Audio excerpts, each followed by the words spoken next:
Hello, Jubilee family and friends. What unprecedented days these are.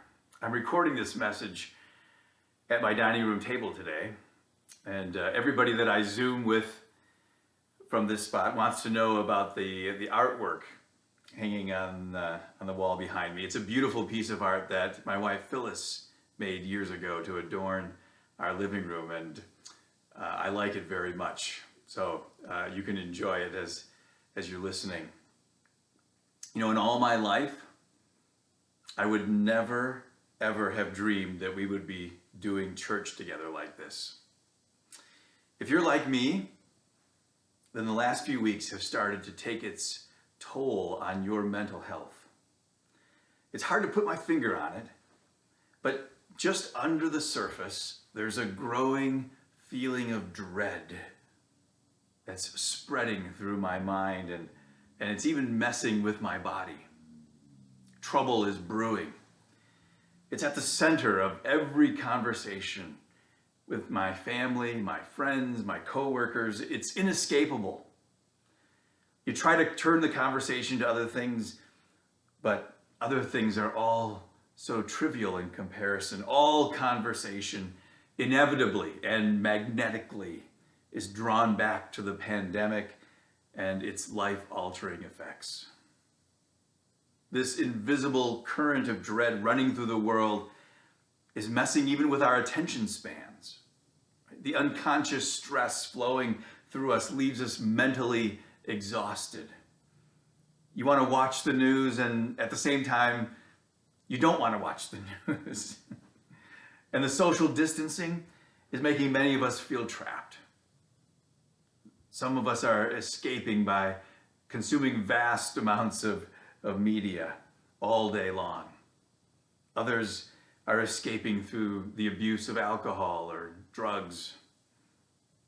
It's very, very hard to grasp what's going on so deep inside of us. The pandemic stress and fear actually impacts your body. It registers in your body, doesn't it? It somehow alters your nervous system. You feel a heaviness in your heart and lungs that's just not usually there. Now, here's what I want us to know.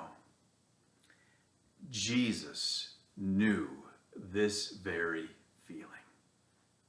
Jesus experienced this same awful dread, this same terror, only to an infinitely greater degree. And looking more deeply into Jesus' agony in the Garden of Gethsemane will help us to love him more, trust him more, and walk with him with more peace and less fear through our own valley of the shadow of death. Let's read the account together of Jesus and his disciples in the garden, recorded in Mark's Gospel, chapter 14, verses 32 to 42. Mark 14, 32 to 42. It says, "And they went to a place called Gethsemane. And he said to his disciples, 'Sit here while I pray.' And he took with him Peter and James and John, and he began to be greatly distressed and troubled. And he said to them, 'My soul is very sorrowful, even to death. Remain here and watch.' And going a little farther, he fell on the ground and prayed that if it were possible, the hour might pass from him. And he said, 'Abba, Father, all things are possible for you. Remove this cup from me. Yet not what I will, but what you will.' And he came and found them sleeping, and he said to Peter, 'Simon, are you asleep? Couldn't you watch 1 hour with me? Watch and pray that you may not enter into temptation. The spirit indeed is willing, but the flesh is weak.' And again he went away and prayed and saying the same words. And again he came and found them sleeping, for their eyes were very heavy, and he didn't know what to answer him. They didn't know what to answer him. And he came the third time and said to them, 'Are you still sleeping and taking your rest? Enough! The hour has come. The Son of Man is betrayed into the hands of sinners. Get up. Let's be going. See, my betrayer is at hand. Would you look with me at three things from this passage? First, what's actually happening to Jesus? Second, what's God's design in this suffering? And finally, what does it mean for us? What's actually happening to Jesus? What is God's design in this suffering? And what does it mean for us? So first, what's happening to Jesus here in the garden? After celebrating the Passover with his disciples and instituting the new sacrament of the Lord's Supper, Jesus leaves the upper room and takes his disciples to a favorite retreat, a garden called Gethsemane. And suddenly we read that Jesus began to be deeply distressed. The Greek word translated deeply distressed actually means astonished. Here, without warning, Jesus sees something. He realizes something. He experiences something that stuns him. What could it possibly be? What could it be that stunned the eternal Son of God? You see, up until now, Jesus had been totally calm, totally in control. But now he says, my soul is overwhelmed with sorrow to the point of death.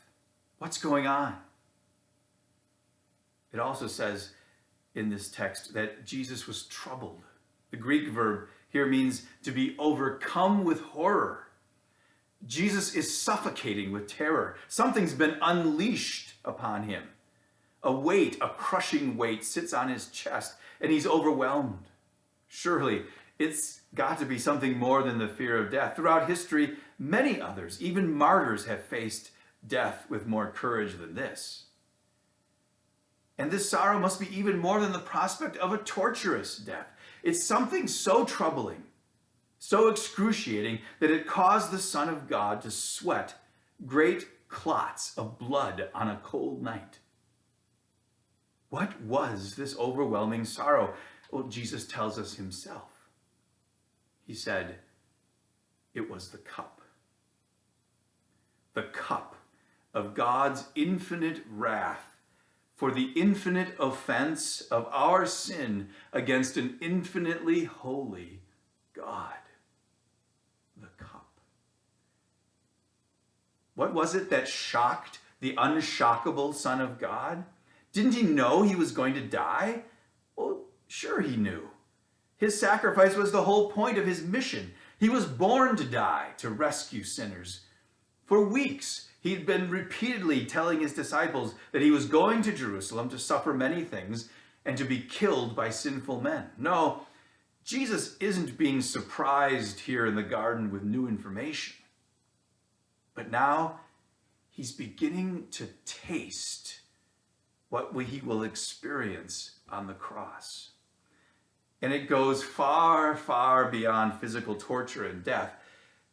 It's at the very heart of Jesus' prayer. Father, please, if at all possible, take this cup from me.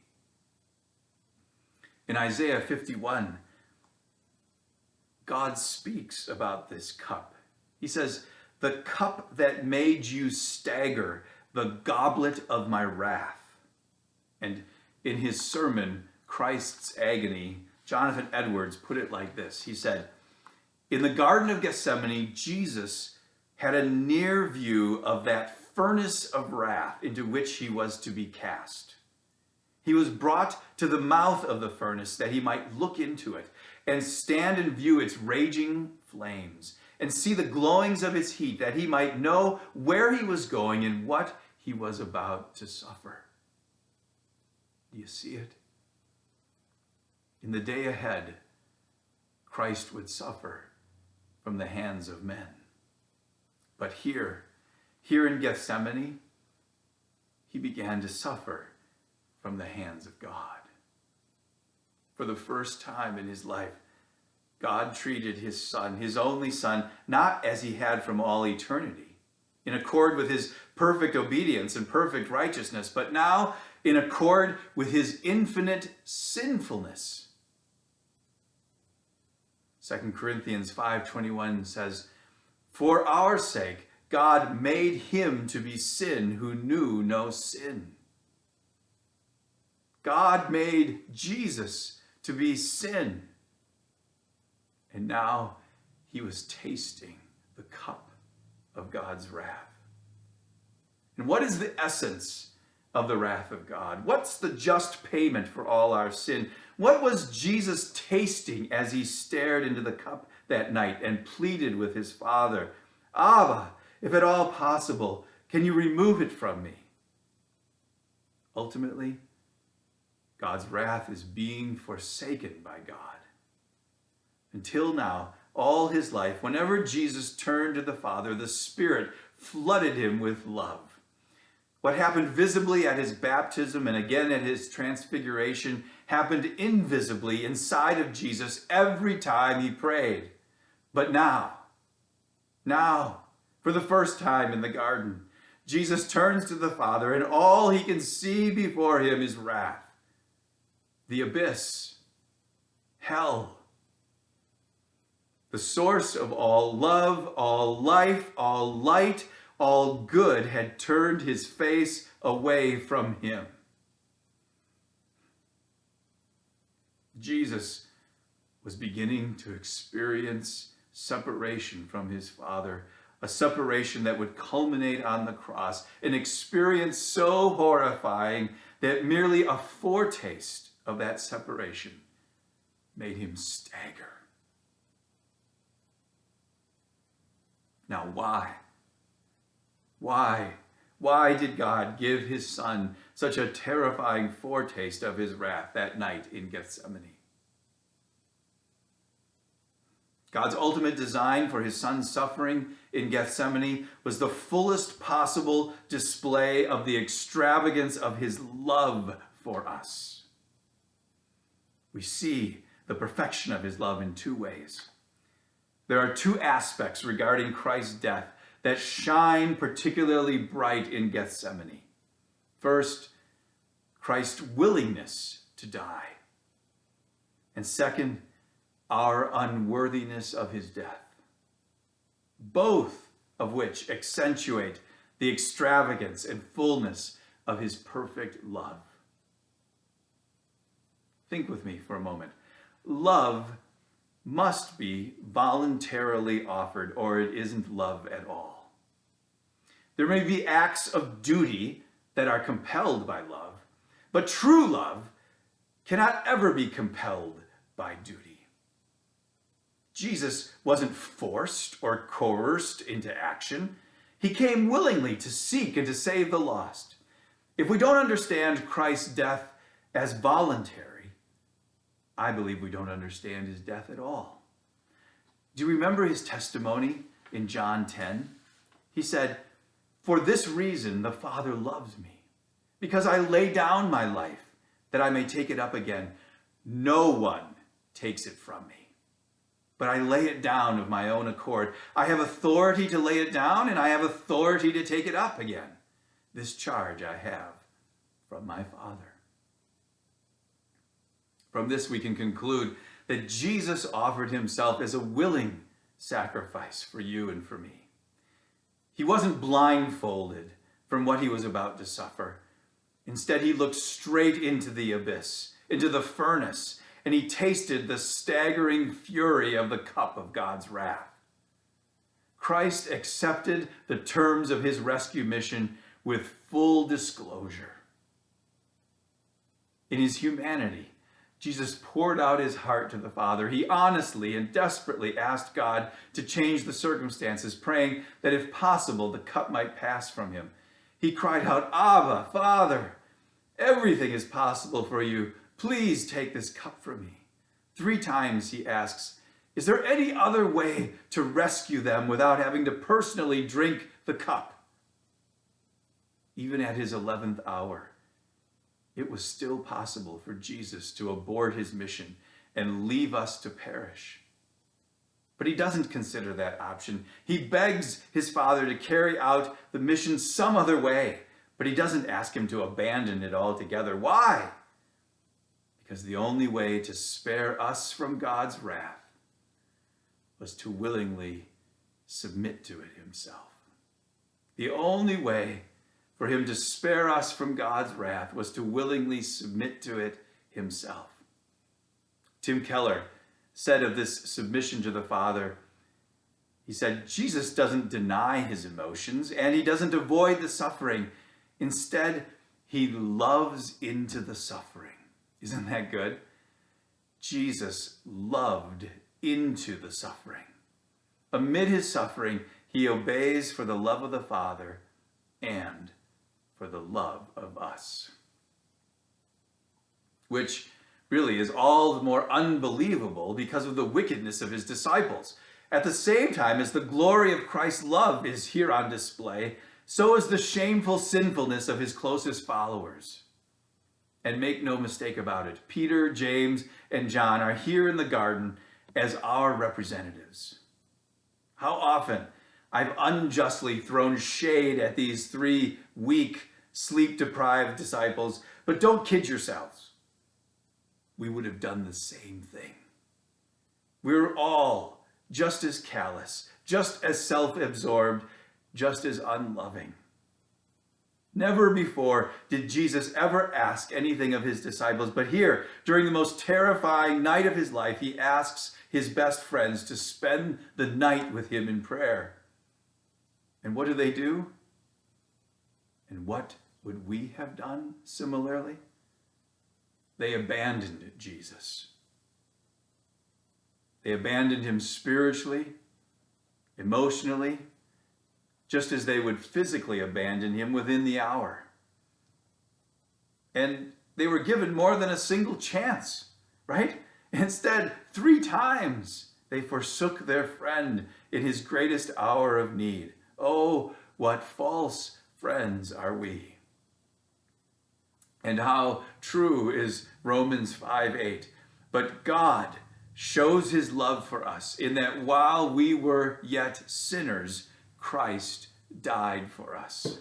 But God shows his love for us in this, that while we were still sinners, Christ died for us.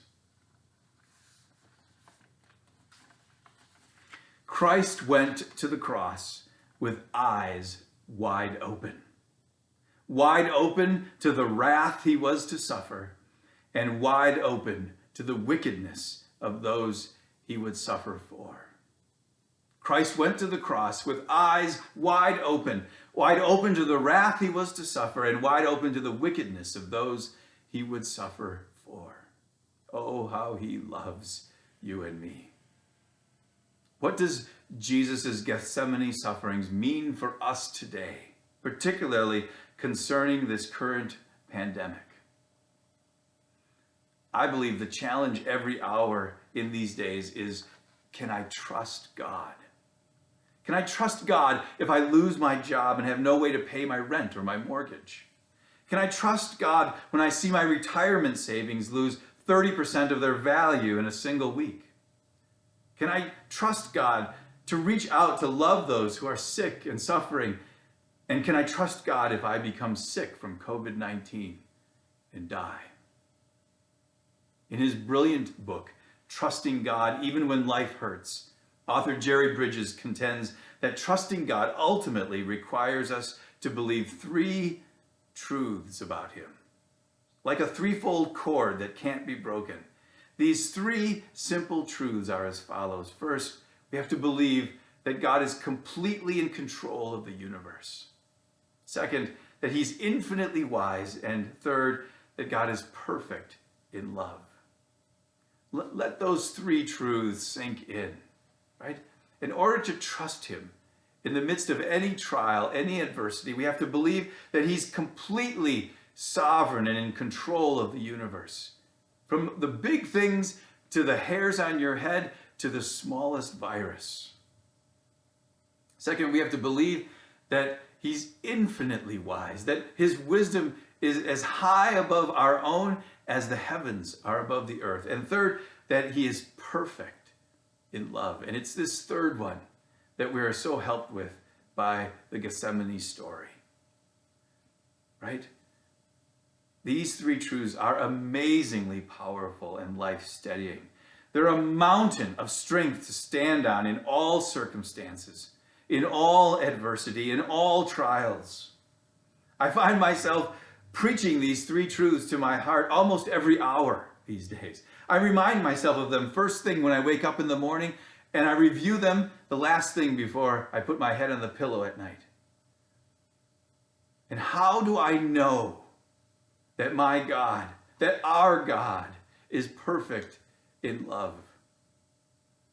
I know it because in the garden, when I forsook him, Jesus did not forsake me. And in the garden, when the Father began to forsake him because he took on my sin, Jesus did not forsake me. Instead, he said, "Not my will, Father, but yours be done." The infinite merit of Christ is the only satisfaction great enough to cancel the penalty of our infinite offense against an infinitely holy God. As an old hymn writer put it, "In his spotless soul's distress, I have learned my guiltiness. Oh, how vile my low estate, since my ransom was so great." Would you pray with me? Oh, Father, how I pray this week that the truth of this night in the Garden of Gethsemane, the truth of your extravagant love for sinners, it would explode in our hearts. It would flood our minds. Lord, that every hour of this coming week, Lord, we would be overwhelmed with the truth of your perfect love for us as we see it here in the Garden of Gethsemane. Lord, you saw our unworthiness. You saw our wickedness. You saw us falling asleep on you in your moment of greatest need. And you, Lord, would never do that to us. Lord, instead, you took the cup and you drained it to its dregs so that we would never, ever have to fear our Father forsaking us. He forsook you. He will never, ever have to forsake us.